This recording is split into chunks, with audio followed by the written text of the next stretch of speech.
when you were a kid? Next question. That story is running today, by the way. It's going to be good.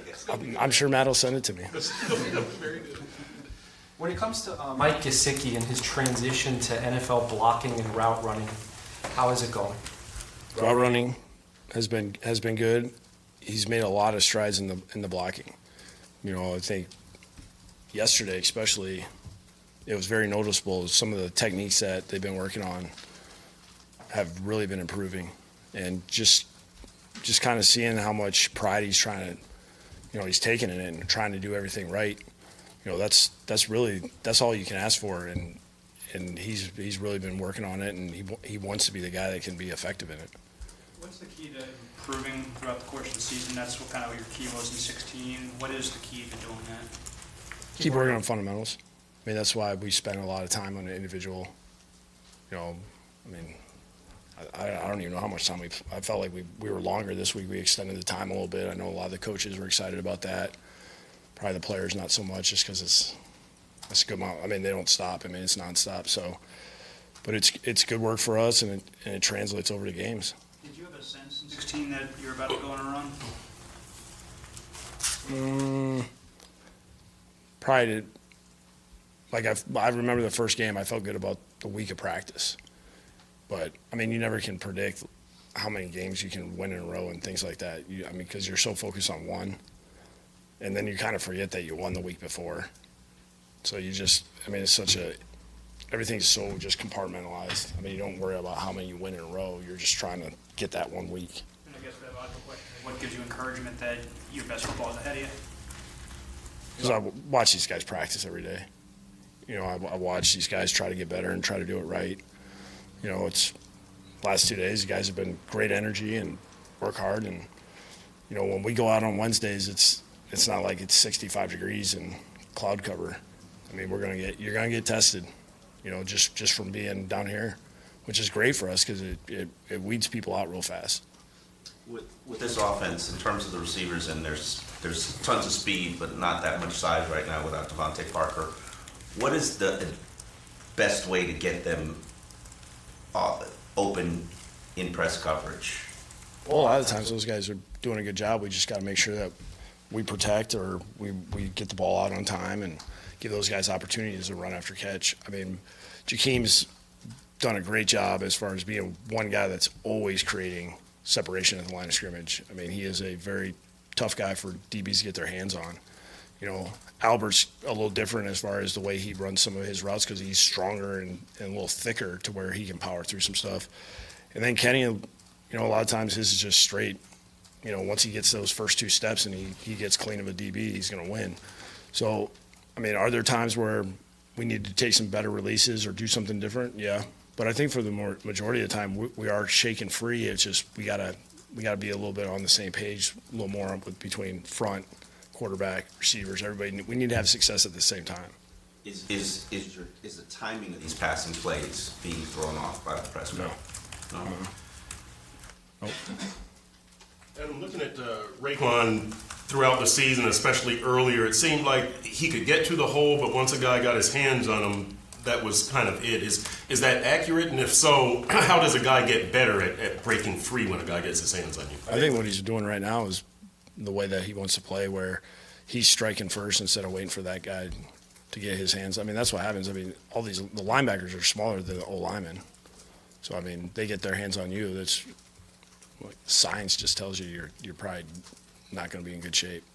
So, I mean, he's doing a better job of striking first, separating from the block, and getting around the ball carrier. And when you strike first, is how much of that is physical and how much of that is film study, knowing where the ball is? It's repetition, really. It's just reaction. You know, I mean, if you understand what's going on schematically and the way the line's blocking, whether it's a gap scheme where you're seeing down blocks and a guy pulling around, things like that, compared to outside zone to inside zone, you know, that's just seeing it. You can watch it on film as much as you want, but, I mean, you need to be out there. You needed to do it. It looked like Raekwon and Baker probably had their best game this past game. What would you see different? I don't know. I've just given him a hard time saying, do we got to play in Ohio every week? You know, but I thought both of them played fast, and they did a good job of executing what Matt was calling. And when those two guys are doing that changes the whole dynamic of what we're doing, because now that ball's not getting past that second level if it does squirt through, the run game, and they were really good in pass coverage. When you think about Minka and Baker, the rookie defensive guys, what would be sort of a common trait that you think those guys have? Football instincts. I mean, they both just have a natural feel for the game, which is, something that's a great addition for us. You and Matt Nagy have something in common. You both had coaches that call your own plays, and I know you might work 110 hours a week, but there's only a finite number of hours. The amount of time you put into planning the play calling, does that take you away from something else? I don't know. I don't think so. You just figure out a way to get it done between that and, all the other duties that you have. I mean, there's ways to do it. I mean, you just got to figure out your time, and, the hardest thing is if something creeps up you don't expect, you have to deal with something that takes away from their time. That's when you're in a race. You're in a race to Sunday. Does something not unexpected come up every week? No, not this year.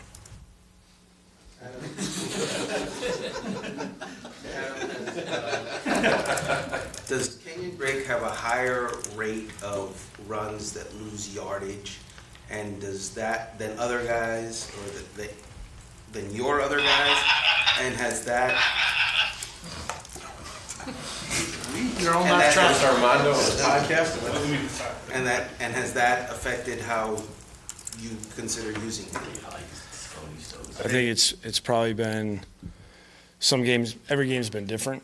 I think there's been some times where, he's trying to make a big play because he knows he has the ability to. He's done it in the past to where he makes one of those decisions that's millisecond decision, and he takes it to the house. Buffalo 16. Last year, I don't know how many times. And when it doesn't work, then that's when you get a negative play.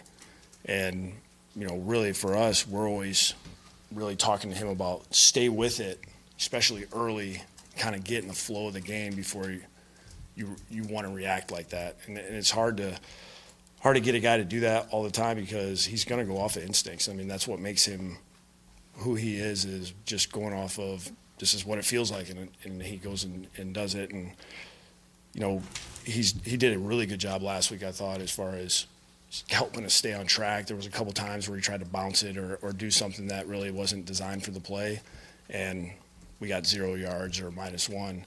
But I think he did a good job of really cutting those back last week to where it was a lot of positive coming out of his touches, especially at running back. Because you can't really get behind the sticks, no? Right, that's the biggest thing. That's why I always look like Frank does a really good job of we're 2nd and 5, 3rd and 2. Now we get a first down, or it's 1st down, 2nd down, 1st down. And I think Kenyon's coming along in that area. It's just he does give you that element of 1st and 10, 60-yard touchdown or 40-yard touchdown to where now it's a game-changing play. So, I mean, that's experience. And I think the more he does it and the more he kind of understands the big picture, which I think it's coming together for him. So I'm just watching him practice and the way he's preparing. I think we're just going to keep seeing a better player every week. How difficult is it to get two backs? Because you're a believer in a two-back system. How difficult is it to get two backs to buy in? Okay, we're better off when you share. We're better off when you play these roles. I don't know. This year was, both those guys respect each other. And I love the fact that Frank came in here, and once he kind of started practicing and those guys were working in meetings and stuff, he said it really early he's like, man, I respect this guy. This guy's legit. He's like, I really like working with this guy. When he practices and he's rolling, it's fun to watch. Like, for him to say that, that's a big compliment to me. And I think Kenyon has been one of those guys that he's coming from a place where there was always somebody else. It's not new to him. So, like, if you ask him, he's going to tell you the same thing. He's going to say, I just want to win. Like, that's what he's going to tell you all the time. And he's going to do anything he can to just be on the field, whether it's running back, we flex him out. I've said he tries to get on special teams. Like he's at all the special teams walkthroughs, meetings, all those type of things. Like, he's always trying to sneak in and do that stuff. We don't want him to do that right now. Like, that's not his It's not in his job description, no matter how much he wants to do it. What did you think of the block that he laid before that screen pass? It's probably one of the best plays I've ever seen. I mean, he chipped a guy and then he's the check down, gets his head around, and then did a great job of getting north, accelerating through, made 3 guys miss, gets the first down. It was a great play and a big moment of the game. With Balaj active the last few weeks, you've seen action from scrimmage. What's your vision for the use of him? I mean, we'll just we're taking it 1 week at a time. I mean, he's doing a good job of, whatever he's asked to do, he does it full speed. That's a big man running. And I've enjoyed seeing him develop on special teams as well. He's taken a lot of pride in it. I think because that way that room's designed, where all those guys, really everybody has done special teams or plays special teams right now except for Frank, like you better bring it in that area because all those guys are watching.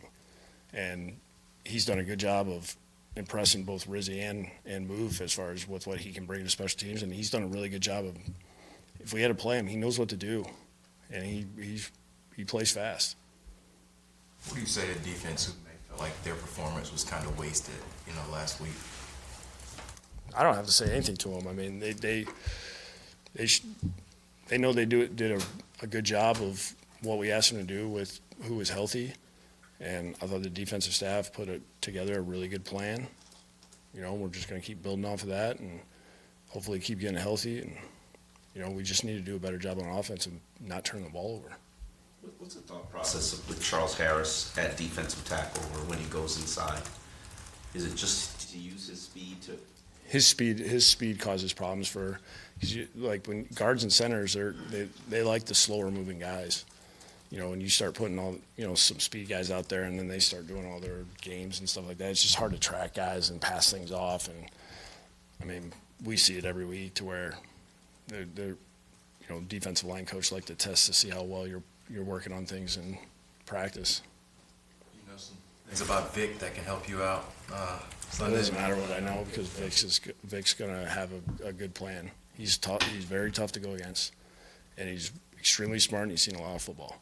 So our guys need to worry about executing what we're doing, and we can't worry about what they're doing. How much is your last question, guys? How much does your, I guess, old knowledge or maybe Dowell's old knowledge of the Bears help you at all? They'll use it against us more than anything. So, I mean, Vic knows what he's doing. I'd just say that.